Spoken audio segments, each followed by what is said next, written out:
Kematian mengenaskan Imam Mashkur setelah diculik dan dianiaya 3 oknum TNI masih memunculkan tanda tanya besar. Motif pembunuhan pemuda asal Aceh tersebut hingga kini pemirsa masih belum terungkap dengan jelas. Apakah kematian Imam Mashkur murni kasus kriminal atau ada cerita lain di belakangnya?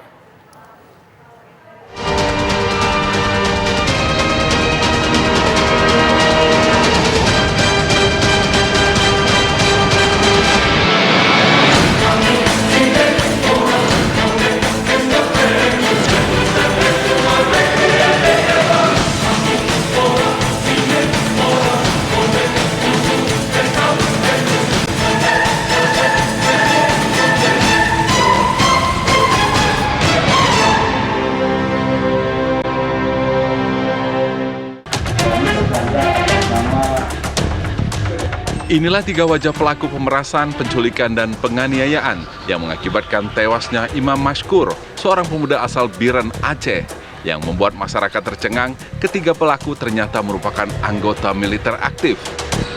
Ketiganya adalah anggota Pas Pampres, Prakariswandi Manik, anggota Direktorat Topografi TNI AD, Praka HS, dan personil Kodam Iskandar Muda, Praka J. Ketiganya juga sama-sama satu angkatan dan sama-sama berasal dari Aceh.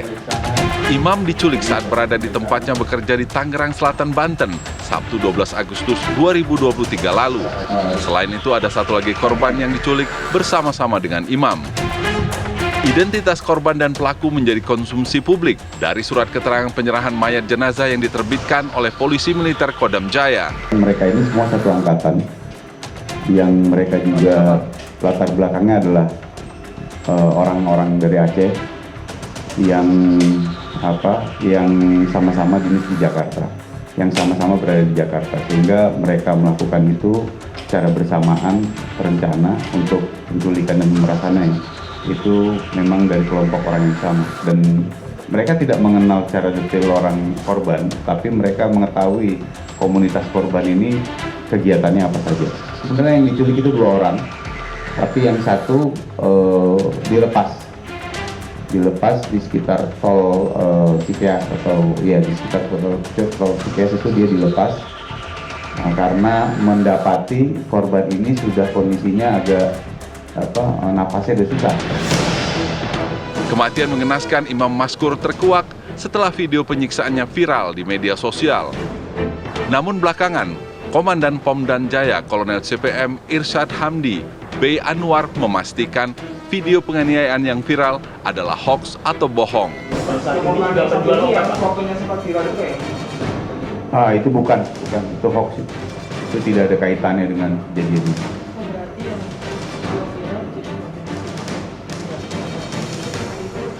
Bukan. Itu bukan salah satu dari saksi maupun korban. Imam Mashkur sehari-hari diketahui menjalankan usaha menjual obat-obatan kosmetik di Ciputat Timur, Tangerang Selatan. Sebelum peristiwa penculikan terjadi, Imam sempat mengunggah postingan di media sosial yang mengisyaratkan kepergiannya. Menurut penuturan ibu korban Fauzia, sebelum putranya dihabisi, ia sempat menelpon ulang Imam. Namun saat itu yang menjawab adalah sang pelaku yang meminta uang tebusan 50 juta rupiah dengan nada mengancam. Beberapa hari kemudian, jenazah korban ditemukan di aliran sungai di Kerawang Barat. Ditelepon yang pertama ke adik dia, habis itu dikirim video, habis itu nelpon ke ibu 3 kali. Yang terakhir saya telepon ke sana mau tanya ke mana keadaan dia. Yang angkat HP tersangka. Ibu kok sayang ke anak, kirim duit 50 juta sekarang. Itulah kok lebih kurang. Habis itu saya bilang, anak saya jangan dipukul lagi. Saya akan usahakan kirim duit sebab kami orang miskin. Jangankan 50 juta, 1.000 pun nggak ada duit. Kalau ibu nggak kirim duit, anak ibu saya bunuh, buang ke sungai. Udah itu aja dia bilang. Kasus ini pun mendapat perhatian serius Panglima TNI Laksamana Yudo Margono. Panglima bahkan menginstruksikan agar anggotanya yang terlibat dihukum secara maksimal, bahkan hukuman mati. Panglima terkait anggota Pas Pampres yang di Aceh, Pak, yang di Aceh bagaimana Pak Panglima? Mungkin sudah ada perkembangannya seperti apa Pak? Masih dalam penyidikan, masih dalam penyidikan oknum TNI. Total ada berapa Pak? Anggota Pas Pampresnya ada berapa Pak? Kenapa? Total anggota Pas Pampresnya ada berapa Pak yang Anggota pasukannya 1. Yang satunya ada 2 temannya, jadi 3 orang. mau turun Pak Panglima? Kabar meninggalnya Imam Maskur yang menjadi korban penculikan oleh oknum anggota TNI bukan hanya meninggalkan pilu bagi keluarga. Masyarakat Aceh di perantauan terkejut mengetahui korban meninggal dengan cara tidak wajar. Motif pembunuhan imam yang misterius membuat banyak spekulasi bermunculan.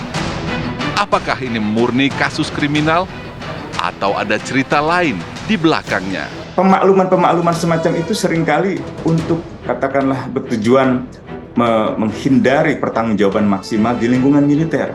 Ini baru kasus-kasus yang sangat mungkin murni kriminal. Belum kalau kasus yang menyangkut kejahatan yang melibatkan petinggi, misalnya jenderal. Itu pasti akan lebih sulit lagi untuk benar-benar dibuka secara transparan. Ini yang harusnya dicabut duri-duri ini dari dalam TNI, karena ini merusak, menciderai, mencoreng nama TNI gitu. Saya kira tidak boleh lagi dicampur adukan antara tanggung jawab instansi TNI dengan tanggung jawab individu TNI. Misalnya katakanlah, oh ini ada pedagang obat ilegal, oh ini ada urusan lain di dalam masyarakat yang harus diurus oleh TNI, itu bukan tugas TNI. Terlalu kecil tugas itu.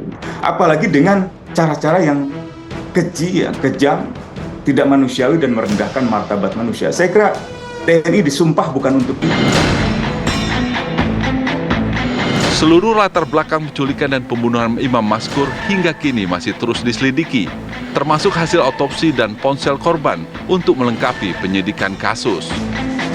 Kini masyarakat mendesak agar pengusutan kasus kematian imam dilakukan secara tuntas dan tanpa ditutup-tutupi.